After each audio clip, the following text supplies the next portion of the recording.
আকাশবাণী কলকাতা। স্থানীয় সংবাদ পড়ছি সুদীপ বসু। প্রথমে বিশেষ বিশেষ খবর। কসবার সাউথ ক্যালকাটা ল কলেজের ছাত্রীকে গণধর্ষণের অভিযোগে ধৃত 3 জনের 4 দিনের পুলিশ হেফাজত। কসবা গণধর্ষণ কাণ্ডে পুলিশের বক্তব্য জানাতে নির্দেশ মহিলা কমিশনের। এই ঘটনার প্রতিবাদে বিরোধী দলগুলির বিক্ষোভ আন্দোলনকে কেন্দ্র করে উত্তাল রাজ্য রাজনীতি। মুখ্যমন্ত্রীর পদত্যাগের দাবি করেছে বিজেপি। কর্মীদের বকেয়া ডিএর 25% মেটানোর শীর্ষ আদালতের নির্দেশ পালনের জন্য আরও 6 মাস সময় চেয়েছে রাজ্য সরকার। সুপ্রিম কোর্টে দায়ের হয়েছে স্পেশাল লিভ পিটিশন। চিরাচরিত উৎসাহ উদ্দীপনার মধ্য দিয়ে রাজ্যের বিভিন্ন প্রান্তে পালিত হচ্ছে রথযাত্রা উৎসব। কলকাতা লিগে ইস্ট বেঙ্গল আজ 7-1 গোলে মিসারার্সকে হারিয়ে দিয়েছে। আসছি বিস্তারিত সংবাদে।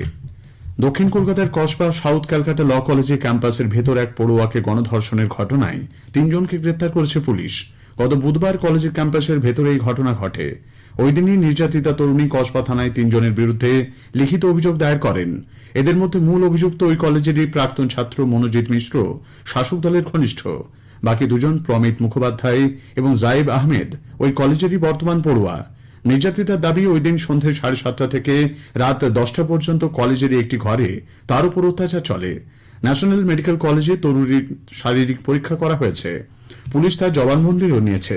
সিসিটিভি ফুটেজ খতিয়ে দেখে শুরু হয়েছে তদন্ত। ফরেন্সিক টিম ঘটনাস্থলে গিয়ে নমুনা সংগ্রহ করেছে। আজ ধৃত 3 জনকে আলিপুর আদালতে তোলা হলে 4 দিনের পুলিশ হেফাজত হয়। কলেজ কর্তৃপক্ষ জানিয়েছে, মনোজিৎকে গভর্নিং বডি সুপারিশে কলেজেরই অস্থায়ী কর্মী হিসেবে নিয়োগ করা হয়েছিল। অভিযুক্তদের বিরুদ্ধে কড়া ব্যবস্থা নেওয়া হবে বলে সাউথ ক্যালকাটা ল কলেজের ভাইস প্রিন্সিপাল জানিয়েছেন।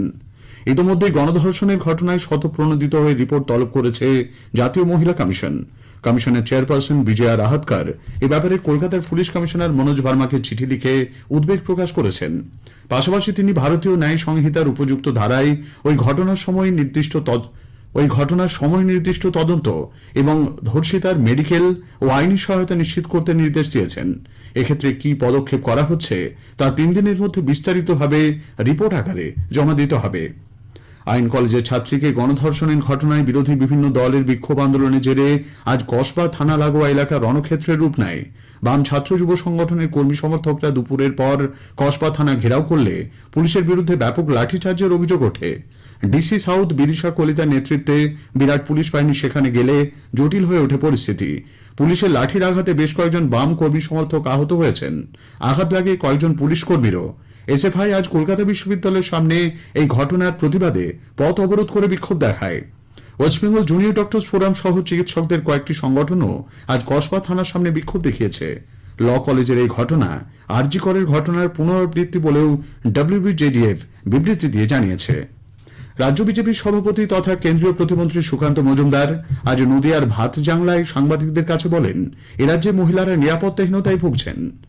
যে রাজ্যের মুখ্যমন্ত্রী ধর্ষণকে ছোট ঘটনা, ওদের মধ্যে সম্পর্ক ছিল, কোন মহিলা যৌনকর্মী এবং তার খদ্দেরদের মধ্যে গন্ডগোল, এই মনোভাব নিয়ে যে শাসক রাজ্য চালায়, তার রাজ্যে এইভাবে গণধর্ষণের ঘটনায় নির্ভয়া কাণ্ডের পর বা অভয়া কাণ্ডের পর যেভাবে আবার কলেজের মধ্যেই শোনা যাচ্ছে নাকি ঘটনাটা হয়েছে এবং তার সাথে জড়িত নাকি টুনি এবং স্টাফ। আপনারা খোঁজ নিয়ে দেখুন, যাদের নাম এসেছে তারা নিঘাত তৃণমূল কংগ্রেসের সাথে কোনো না কোনো ভাবে সংযুক্ত হবে এবং তারা শিক্ষা কেন্দ্রগুলোকে এইভাবে নষ্ট করছে। শিক্ষা কেন্দ্রে মেয়েদের সুরক্ষা নেই। বিরোধী দলনেতা শুভেন্দু অধিকারী কসবায় গণধর্ষণের ঘটনায় মুখ্যমন্ত্রীর পদত্যাগ দাবি করেছেন। বিজেপি যুব মোর্চার কর্মী সমর্থকরা আজ কসবা থানার সামনে টায়ার জ্বালিয়ে বিক্ষোভ দেখায়। প্রিজন ভ্যানে তাদের সরিয়ে নিয়ে যায় পুলিশ। কংগ্রেসও আজ কসবা থানার সামনে বিক্ষোভ দেখিয়েছে। রাজ্যে জঙ্গলরাজ চলছে বলে অভিযোগ করে দল আগামীকাল রাজ্য জুড়ে বিক্ষোভ আন্দোলন করবে বলে জানিয়েছেন প্রদেশ কংগ্রেস সভাপতি শুভঙ্কর সরকার। আরজি করের ঘটনার পর সরকার এর থেকে শিক্ষা নিল না। গ্রেপ্তার করলে কি হবে? আরজি করে তো গ্রেপ্তার হয়েছিল, বহিরাগতরা প্রাক্তনীরা তো আরজি করে ঢুকতেন। এখানেও তো সেই একই ঘটনা ঘটছে। গভর্নমেন্টের রেকমেন্ডেশন কার ছিল, তাহলে তাকে গ্রেপ্তার করা হোক। এসইউসিআই কমিউনিস্ট কসবা আইন কলেজের ছাত্রীর গণধর্ষণের ঘটনা তীব্র নিন্দার পাশাপাশি এই ঘটনার ন্যায় বিচার এবং দুষ্কৃতীদের শাস্তির দাবি জানিয়েছে। অন্যদিকে তৃণমূল কংগ্রেস ল কলেজে গণধর্ষণের ঘটনা তীব্র নিন্দা করেছে। দলের তরফে আজ এক সাংবাদিক সম্মেলন করে নারী ও শিশু কল্যাণ মন্ত্রী শশী পাঁজা বলেন, উদ্দেশ্য প্রণোদিতভাবে অপরাজিতা বিল আটকে রেখেছে বিজেপি।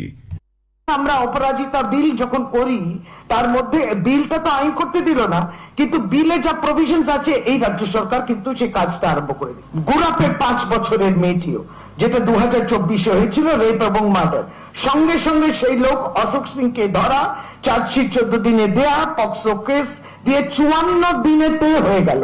অর্থাৎ তথ্য কিছু দেখায় যে রাজ্য সরকার, পশ্চিমবঙ্গ সরকার এই বিষয় নিয়ে কত কঠোর। সাউথ ক্যালকাটা ল কলেজের ঘটনার তীব্র প্রতিবাদ জানিয়েছে যাদবপুর বিশ্ববিদ্যালয়ের শিক্ষক সমিতি জুটার সাধারণ সম্পাদক অধ্যাপক পার্থপ্রতিম রায় এই ঘটনায় দ্রুত ন্যায় বিচারের পাশাপাশি প্রত্যেক ক্যাম্পাসে নিরাপত্তা সুনিশ্চিত করার দাবি জানিয়েছেন। পশ্চিমবঙ্গ কলেজ ও বিশ্ববিদ্যালয় শিক্ষক সমিতি ওয়েবকুটা ধর্ষণের ঘটনার তীব্র প্রতিবাদ জানিয়েছে। শিক্ষা প্রতিষ্ঠানে একজন ছাত্রীর গণধর্ষণের ঘটনা পশ্চিমবঙ্গের লজ্জা বলে আরজিকর হাসপাতালে ধর্ষিত তরুণী চিকিৎসকের মা মন্তব্য করেছেন। আজ সাংবাদিকদের প্রশ্নের উত্তরে তিনি বলেন, প্রশাসনের মদতে প্রভাবশালীদের ক্ষমতার অপব্যবহারের ফলে এই ধরনের ঘটনা ঘটছে। অসমর্থিত সূত্রে পাওয়া কোনো খবরের ভিত্তিতে কসবা কাণ্ডের তদন্তকে প্রভাবিত করে এমন কোনো কথা সামাজিক মাধ্যমে প্রচার করা থেকে বিরত থাকার জন্য কলকাতা পুলিশ সাধারণ মানুষের কাছে আবেদন জানিয়েছে। যাদবপুর ডিভিশনের তরফে আজ সামাজিক মাধ্যমে এক পোস্টে এই আবেদন জানানো হয়। কর্মীদের বকেয়া 25% ডিএ মেটানোর শীর্ষ আদালতের নির্দেশ পালনের জন্য আরও 6 মাস সময় চেয়েছে রাজ্য সরকার। বিষয়টি নিয়ে সুপ্রিম কোর্টে স্পেশাল লিভ পিটিশন দায়ের করেছে রাজ্য সরকার। সুপ্রিম কোর্টে আবেদন জানিয়ে রাজ্য জানিয়েছে তাদের এখন আর্থিক সংকট রয়েছে, তাই বকেয়া ডিএর 25% মেটানোর জন্য আরও সময়ের প্রয়োজন। সুপ্রিম কোর্টের অন্তর্বর্তী নির্দেশ পুনর্বিবেচনারও আর্জি জানিয়েছে রাজ্য। পাশাপাশি পে কমিশনের সুপারিশ মানতেও রাজ্য সরকার বাধ্য নয় তা জানানো হয়েছে। এর আগে ডিএ মামলায় রাজ্যের মুখ্য সচিব এবং অর্থ সচিবকে আইনি নোটিশ পাঠায় সরকারি কর্মচারীদের সংগঠন confederation of state government employees. বকেয়া 25% ডিএ না দিয়ে রাজ্য সরকার নিজেদের আর্থিক সীমাবদ্ধতার অজুহাতে যেভাবে শীর্ষ আদালতের দ্বারস্থ হয়েছে, রাজ্য সরকারি কর্মচারী এবং শিক্ষক সংগঠনগুলি তার তীব্র প্রতিবাদ জানিয়েছে। কোঅর্ডিনেশন কমিটির সাধারণ সম্পাদক বিশ্বজিৎ গুপ্ত চৌধুরী বলেন, রাজ্যের বিভিন্ন উন্নয়নমূলক কাজ রূপায়ণ করছেন রাজ্য সরকারি কর্মচারীরা, অথচ রাজ্য সরকার সেই কর্মচারীদেরই বঞ্চনা করছে। রাজ্য প্রশাসনের তাদের কথা অনুযায়ী যে উন্নয়নমূলক কাজ হচ্ছে, যদি তর্কের খাতিরে ধরে নিয়ে সেই উন্নয়নমূলক কাজ হচ্ছে, তাহলে তা রূপায়ণ করছেন কর্মচারীরাই, অথচ কর্মচারীদের ন্যায্য পাওনা থেকে তারা বঞ্চিত করছেন। এই সরকার কর্মচারীদের হকের পাওনা মেরে দিয়ে বিভিন্ন মেলা খেলা উৎসব মৎসবের মধ্যে তারা যুক্ত হচ্ছেন। নদিয়ার কালীগঞ্জে মালান্দি গ্রামে বোমার আঘাতে নিহত কিশোরী তমান্নার বাড়িতে গিয়ে তাঁর পরিবারের সঙ্গে আজ দেখা করেন রাজ্য বিজেপির সভাপতি কেন্দ্রীয় প্রতিমন্ত্রী সুকান্ত মজুমদার। তমান্নার মা সাবিনা ইয়াসমিনের সঙ্গেও দীর্ঘক্ষণ কথা বলেছেন সুকান্তবাবু। মোলান্দির ঘটনায় আরও এক অভিযুক্তকে গ্রেপ্তার করেছে পুলিশ। নবাব শেখ নামে ওই ব্যক্তিকে আগামীকাল আদালতে তোলা হবে। প্রধানমন্ত্রী নরেন্দ্র মোদী আগামী 29 জুন রবিবার আকাশবাণীতে মন কি বাত অনুষ্ঠানে তাঁর চিন্তাভাবনা দেশ বিদেশের মানুষের সঙ্গে ভাগ করে নেবেন। এটি হবে মন কি বাতের 123তম পর্ব। স্থানীয় সংবাদ শুনছেন আকাশবাণী কলকাতা কেন্দ্র থেকে।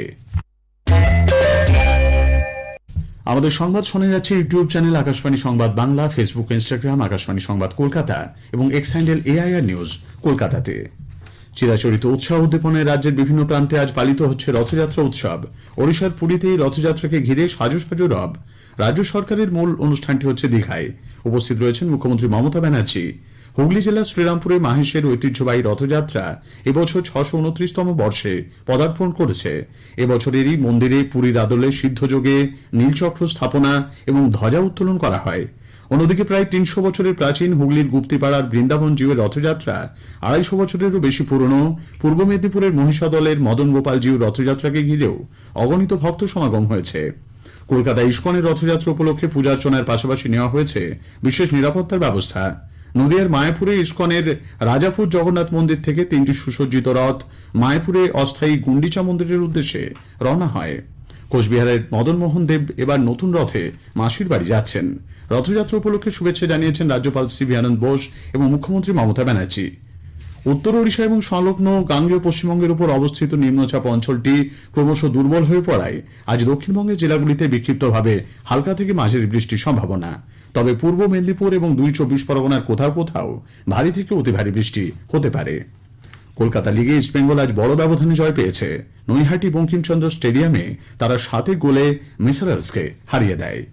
শেষ করার আগে স্থানীয় সংবাদের বিশেষ কিছু অংশ আরও একবার। কসবা সাউথ ক্যালকাটা ল কলেজের ছাত্রীকে গণধর্ষণের অভিযোগে ধৃত 3 জনের 4 দিনের পুলিশ হেফাজত। কসবা গণধর্ষণ কাণ্ডে পুলিশের বক্তব্য জানাতে নির্দেশ মহিলা কমিশনের। কর্মীদের বকেয়া ডিএর 25% মেটানোর শীর্ষ আদালতের নির্দেশ পালনের জন্য আরও 6 মাস সময় চেয়েছে রাজ্য সরকার। স্থানীয় সংবাদ শেষ হলো, এরপর খেলার খবর 8টা বেজে 10 মিনিটে।